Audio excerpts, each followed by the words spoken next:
Hey, welcome to After the Movies. I'm here with my friends Queen and Kwa. I just realized that you guys have pretty similar sounding names, actually. It's like it was done on purpose. It starts with a different letter. It does start with a different letter. And today we're going to unpack the movie King Richard. Man, I love this movie. I didn't think I was going to just because of just the nature of it. And it turned out to be one of my favorite movies of the year. So I want to summarize the movie for all of you so you can be brought up to speed as we're going to kick off our conversation around this. So King Richard is the story of Richard Williams, who was raising his family in Compton, California, with his wife, Brandy. And Richard believes that his daughters, Venus and Serena, who you might be familiar with, have the potential to become the greatest tennis players in the world. So he has a dream. He has a 78-page plan for his daughters to make that happen. And he pushes his daughters real hard to excel constantly and seeks ways to improve their game, but also to keeping them grounded. So they overcome a lot through that process, a lot of prejudice, the challenges of being in a very tight financial situation and living in Compton. And add on top of that, there's kind of like an abrasive nature to Richard himself. He has to have his way. And with every coach and with everybody that they try to partner with. So there's a few challenges that they have to overcome. But as I'm sure all of you know, Serena and Venus end up more than proving themselves. Yeah. So that's kind of the story. Did I miss anything? I think that's the gist of it. Yeah, that's it in a nutshell. In a nutshell. Mm-hmm. All right. From you guys' perspective, you watched this movie. Yeah. What were some standout moments in it? Things that stood out. Favorite moments, standout moments. I mean, for me, I love, I'm stuck on words a lot. So one thing that I really love about King Richard himself, or Richard, was when he would speak directly to the girls and he'll say certain things to them that was sort of long lasting. You know, he said, you're going to be this and you're going to be this and you're going to be the greatest of all time. You're going to be number one. I feel like that is, you're speaking sort of destiny things into your children. Mm-hmm. I used to know this lady who she served at a church, but she would ask the kids, like, what do you want to be when you grow up? And if they said, I want to be a doctor, and from that moment, she'll call them Dr. This. And yeah. And I felt like it lasts if kids hear it. So I felt like that was one of the things that I loved about him. He just really, he spoke it into existence, and they hadn't really had no choice to sort of lean into that. But he does that throughout the movie in some way. Yeah, so I really love that part. Yeah, that's awesome. Really cool.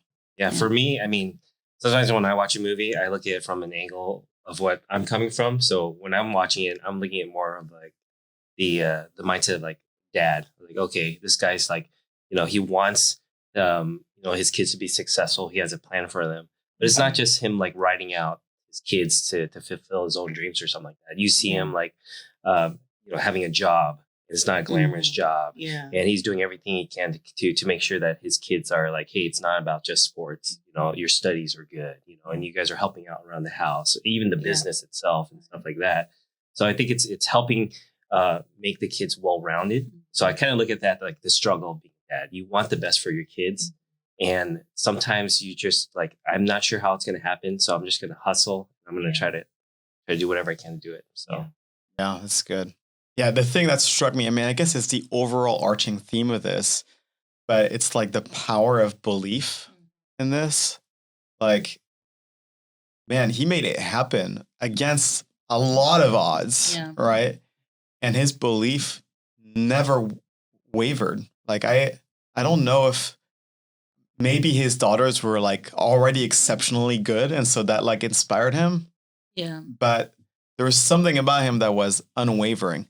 Wait, you actually told me you met Richard, right? Or you've seen him? I've seen him. Yes, met him. So I used to play tennis a little bit, not a lot, but my brother was way better than I was. But so I believe, I can't remember now, was it Stanford or was it Oakland I met him? But he would go to Stanford often because his girls played there too. Mm-hmm. But he is exactly as you see it in the movie. Like, really? Very, he wasn't really watching it, helping other people at other courts, like grab their balls and stuff like that. But he just wouldn't be around, but very like serious in his face. And if you talk to him, he'll talk back, but he just hung around like different courts. Like he wasn't really in one spot a lot. And I remember seeing him that way, just off to, there he is, off to the side. Yeah, but one time I saw him. You saw him. Yes, I saw him. Yes. But it's so when I watched the movie, I'm like, yeah, I think I remember a bit of that type of character of seeing him sort of hovering and watching, but really also just a very down to earth type person. He has his, his stern personality, but super nice and the guy you can talk to. I believe anybody who saw him probably could say anything to him, Yeah. and he would respond just fine. Yeah. Yeah. Did you guys ever have, like, he had this big dream, right? Actually, the message you talk about this idea of like dreaming, right? Have you guys ever had a dream like that, or a conviction or a belief in something that was like at that level of like certainty? Well, I didn't write out a 78-page plan. Your kids don't have a 78-page plan? I don't. Yeah. Maybe 7. Maybe 1. I'm like, can you guys wake up and do the dishes? Yeah. Don't paragraphs. But I mean, it's when you're out in the world, right? Sometimes when you, like, a lot of times for me, I grew up in a first generation that was born here from my parents in Vietnam who were refugees from the war, right? Mm-hmm. So they're trying to figure out what is life now after the war, after having to leave their country, and they're growing up here where it's not Vietnamese culture, it's American culture, and they're trying to fuse, like, how do I keep my kids in who we are, like our Vietnamese culture, but then also live in America. Yeah. So, like, I was talking to my friends last night how when I went through school, there's only 2 Vietnamese kids in this whole school. Crazy. Because we're first generation. Yeah. And they want compared to now, it's crazy. Mm-hmm. Compared to now, exactly. Yeah. In the Bay Area. And so I'm like, I would say I'm more American just because those were the friends I was with. And so even after that, they all had a plan going out of high school. They already have, like, this is the college I'm going to. They kind of already had an idea of what to do. But for me, it took me a while to figure out what is it that I want to do? What am I supposed to do? Because I'm struggling between these 2 cultures. The great thing is like, even though I didn't follow my parents' plan, there was a plan when there was something that came around where I was like, all right, this is it. I'm going to go for it. I'm not exactly sure 100%, like point by point what I'm going to go through, but there's a dream, and there's we happen to live in a country where you have a dream. There's actually steps you can take to start moving towards that dream, whether it's, being a doctor, being whatever it is, or even like, I like, working on cars, something like that. There's stuff that is available here that you wouldn't get in any other country in the world. Yeah, my dad was he was a 17th, I believe, 17th of his siblings. So what? So I'm Nigerian, and so part of that. Poor mom. It was so bad that I thought, like, my dad's siblings were my grandparents. That's how older that they were. Yeah. But he was the only educated one in his family, and he actually was very particular about that. Like, he put himself through school, so he went to Germany and studied there. But for us, the dream that he had for us was that we would not be stuck in a system that didn't help us educationally. And so he was very particular about getting us to the United States so that we can actually have a good education. And he was serious about that. And I remember even at the dinner table, we'll sit as when we're kids, my brother and I, and he'll have us read a newspaper and just read. And we read over and over. And he'll say, you need to read clearly so people can understand you all the time. And we'll just read over and over. We'll drive and he'll say, read that billboard or read that. And of course, as a child, I'm 7, 8 years old. I'm thinking, where in the world is this going to help me at some point, But as I'm older now, I'm constantly looking at words and reading things and finding typos and all of that. But I just remember that at the table, he would have us read and say, you want to read so you're not misunderstood. But that was a dream of his, to make sure that we were not uneducated, because he chose that life for himself. And so he made sure his kids had a better life than his siblings, because none of his siblings went to school, So that I remember that very, very clearly. That's super inspiring. Yeah, convicting dream, right? Yeah. I don't have a good story like this. Yeah.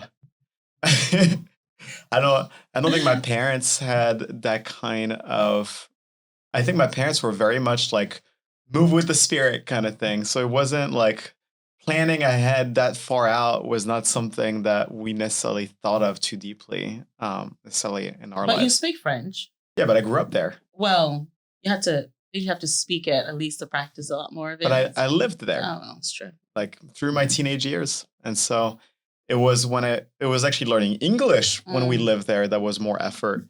But my mom only spoke to us in English. Okay. And so that's how I learned it. And then moving here, I had everything kind of reversed. Yeah. Yeah. And even now for myself, as far as like dreams and visions, I feel like I've had about half a dozen of those over the course of the last 10, 15 years. And they keep changing. So I don't think I'm doing a good job at executing on them. They're moving dreams. Yeah, they're moving dreams. Yeah. Like I wanted to be a full-time musician for a while. Oh. That's what I thought I was going to end up doing. I went to school for a couple years for aerospace engineering. Very different.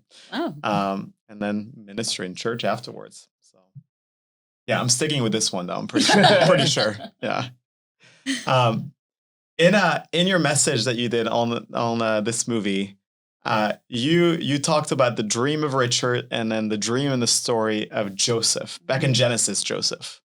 And how he had a dream about essentially God choosing him and pouring his favor on him.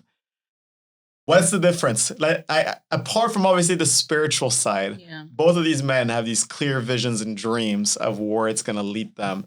But other than obviously like God told Joseph, what's the difference in those two characters?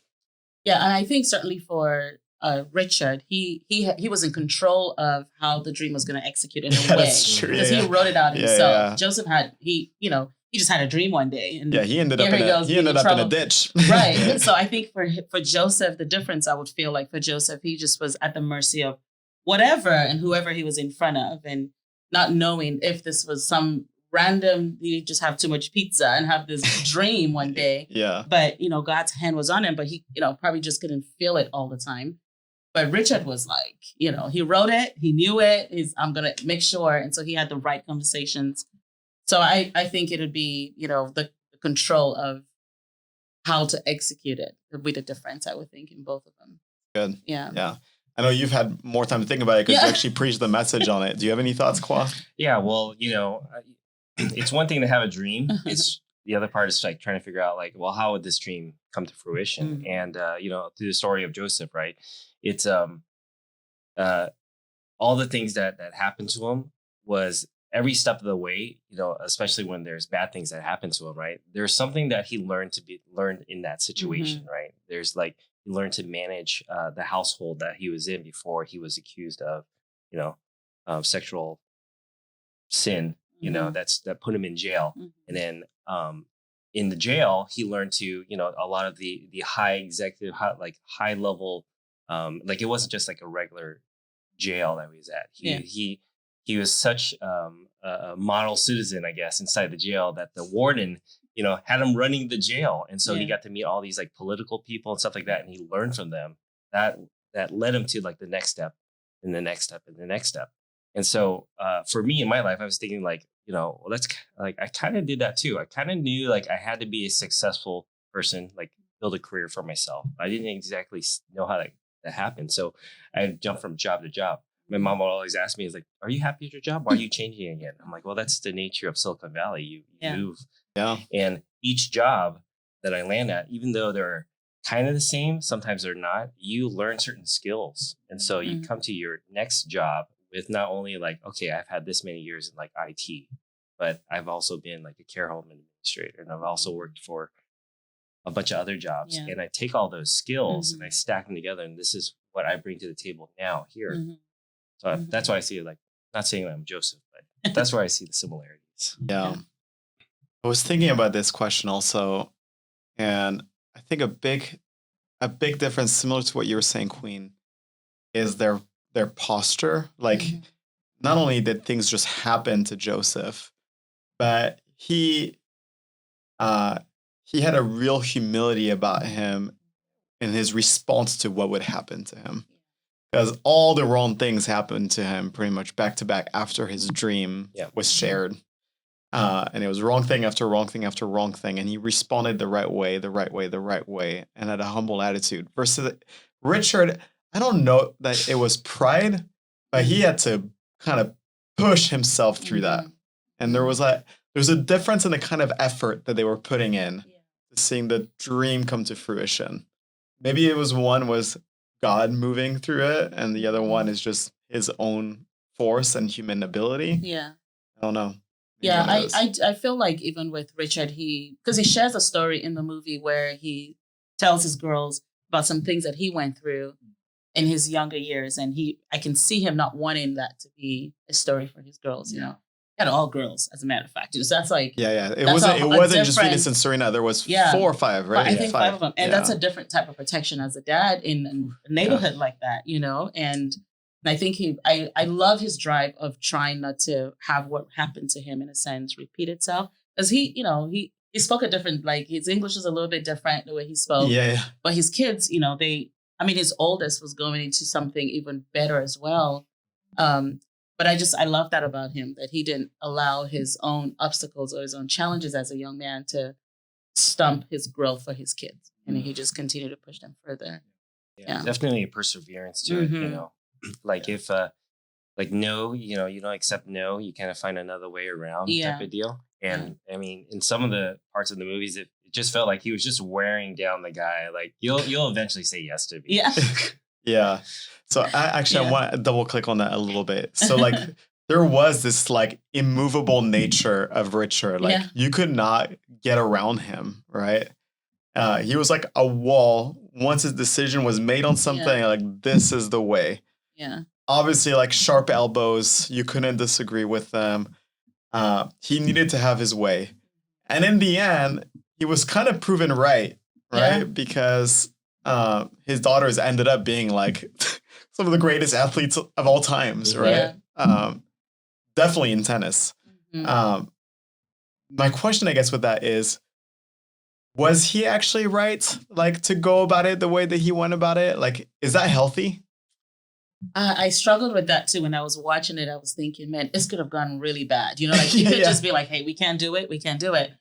But I do feel like as a parent, if you like it, because he had the dream for them. So he almost had to prove it to himself that this could be done.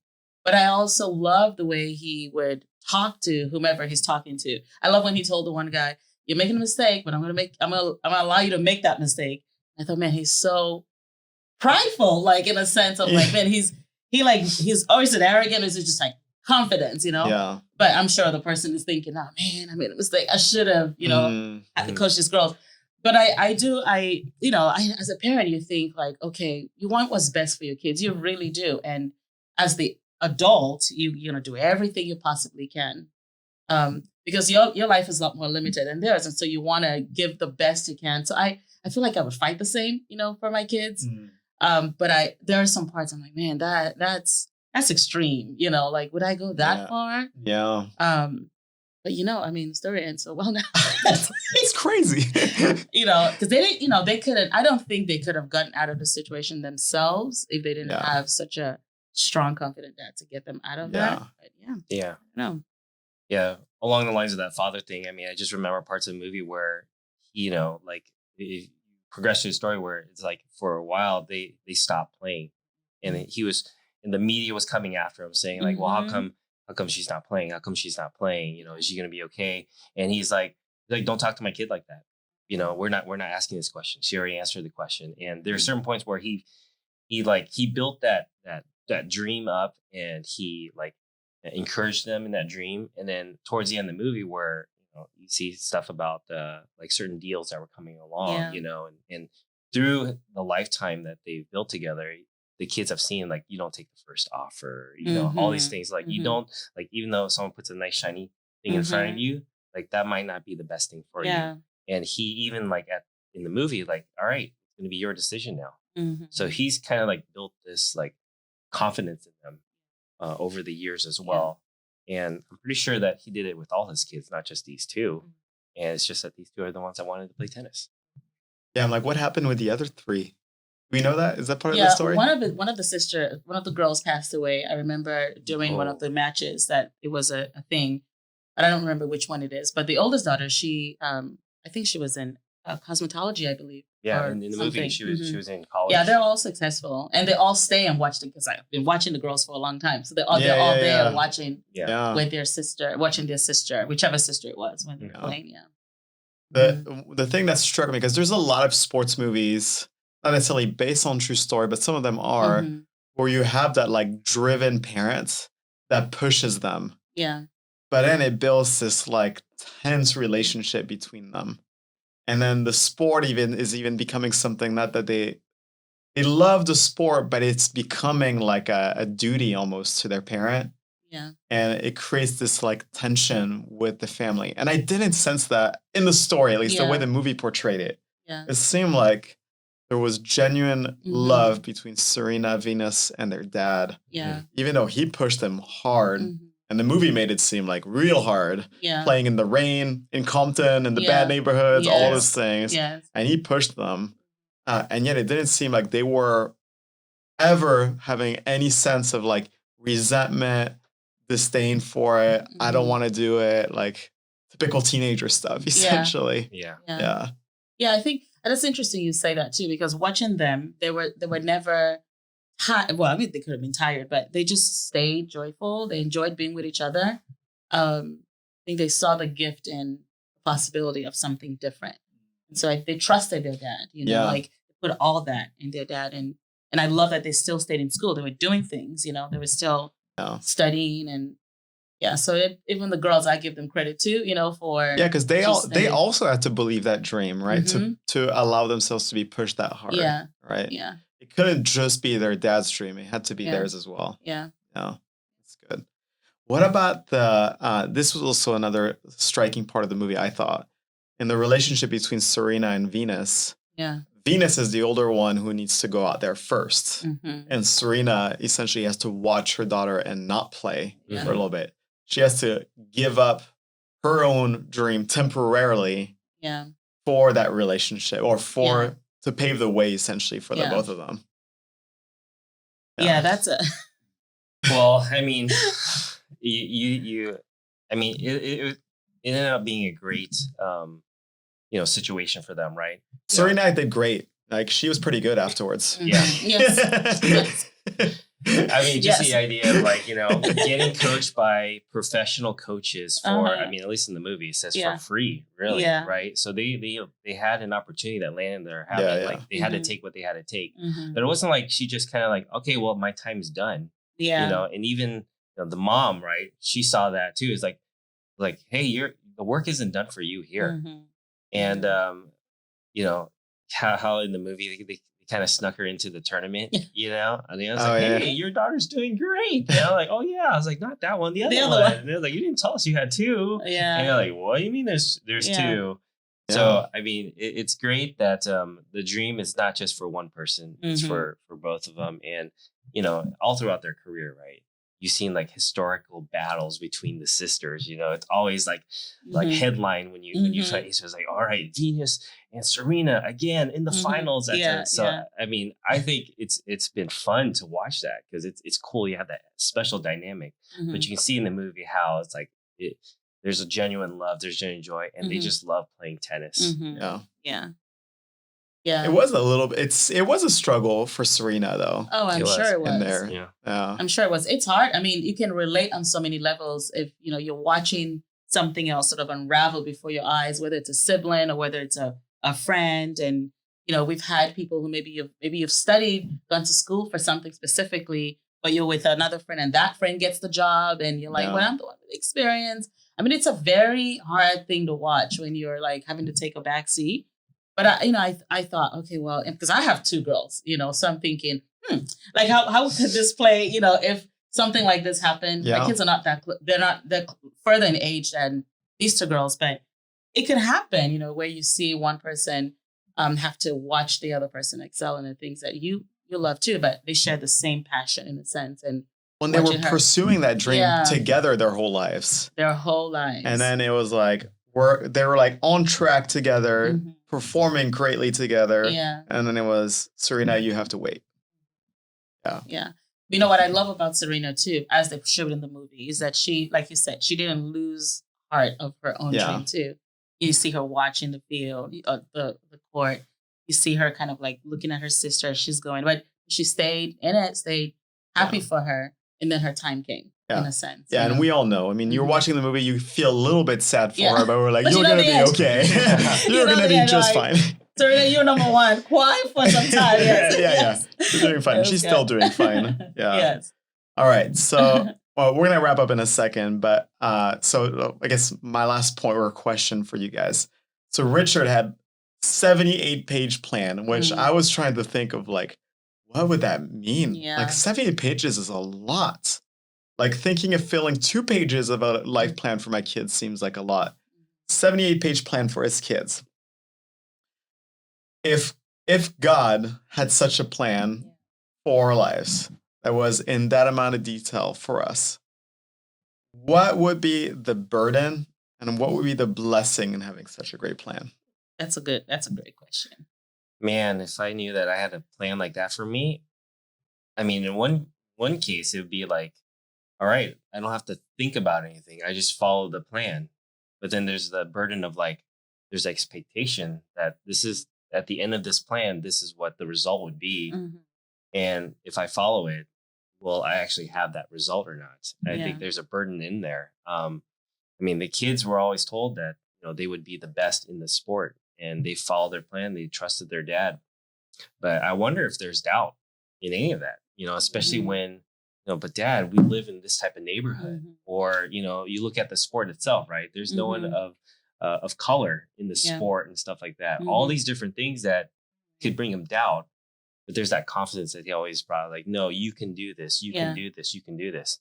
So, I don't know. I'd like to look at my 78-page plan if someone has it. Yeah.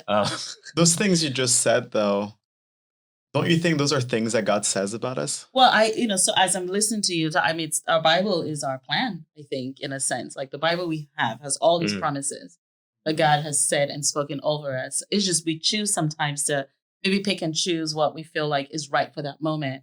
And maybe even as humans, as in the story too, this movie, they had to trust their dad. I mean, a 78-page plan, and like tangibly, you can see it. We can't see something that God has spoken over us too. It is in our Bible, but you have these struggles where you have a tension between could it happen, could it not happen? Down days, gosh, I don't see the mountain, and I'm just deep in the valley. Or can I ever get out of the situation? It's hard right now. How do I, get out of that? It's the same thing with Joseph. It's like he had that dream. I mean, could he ever think that his whole entire family would bow down to him one day? How in the world would that happen, and when they hate him so much, Yeah. So it's like we have, I know we have promises that God has spoken over us that is the plan. Yeah. And we just forget it sometimes, and we don't remember that we actually can go back into it and reread and refocus again and say, okay, this is, all right, we're just in chapter 1, we'll be okay. Yeah. Chapter 12 ends really well, it's like knowing that the end is great because we have all of those blessings and promises that come to us at the end. Yeah. I love that you said that. That made me, to me, the thought that it triggered is like connecting it back to the movie is Richard was constantly reminding his kids of the future vision and the dream. And there was a constant filling of their own like hearts, like their own buckets, right? To be filled with that dream and that vision, that they would be daily reminded of what it was like. And for us, it takes a conscious effort on our behalf to be reminded of the things that God says about us in our prayer life, in our communion with one another, in our reading of scriptures, in our meditation, in our places where we allow God to invest those things in us.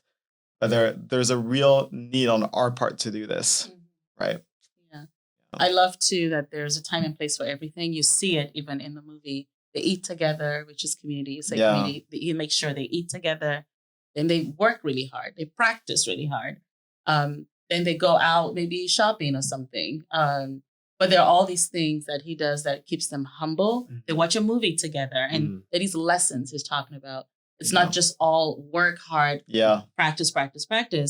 In the car, they have these lessons. And I relate that to things in the Bible that we read about and just our journey in our faith journey with the Lord. And, it's like sometimes you're just, I can't, or sometimes you feel super high on things, and God still stay humble. Don't be prideful, and, take moments because I've given these to you, but you still have to work hard. You know, you can't just eat all day. You have to get out there and practice and make your spiritual muscles stronger, those kind of things. So I love those little moments, different times that he created for them in the movies to just keep them grounded.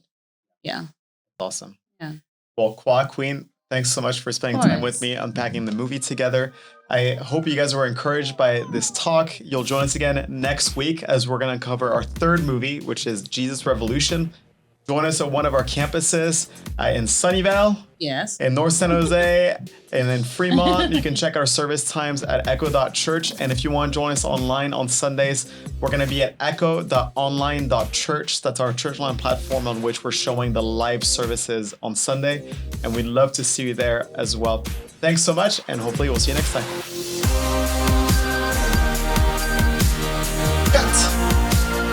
Thanks, guys. It's fun. Thank you. It was a good talk. Alrighty. All right. Jeans next. Jeans next? I don't know. I got Regis next. I gotta watch Jesus.